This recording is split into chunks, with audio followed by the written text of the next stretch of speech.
दोस्तों अस्सलाम वालेकुम वरहमतुल्लाहि वबरकातुहू।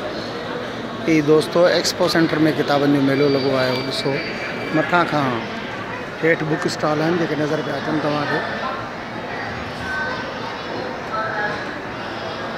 जेका रंग बिरंगी बुक स्टॉल केॾो ख़ूबसूरत नज़ारो आहे मथा छित खां।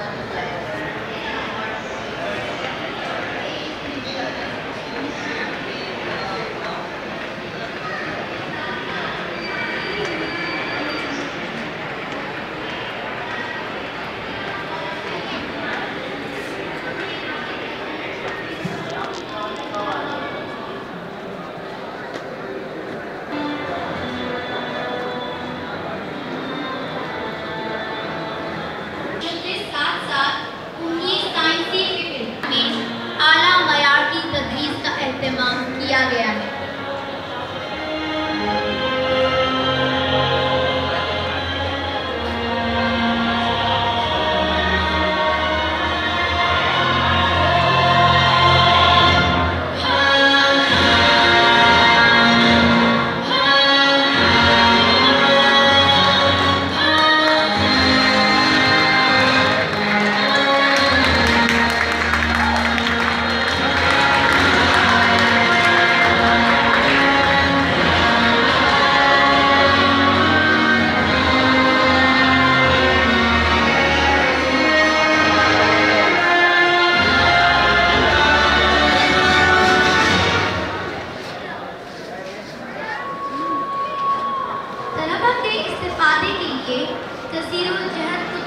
हालों की तालीम भी बहुत अहमियत रखती थी, जिसके लिए उनके जहन में एक ऐसे तालीमी इदारे का तसव्वुर था जहां तालीम के साथ साथ तरबियत को भी कलीदी हैसियत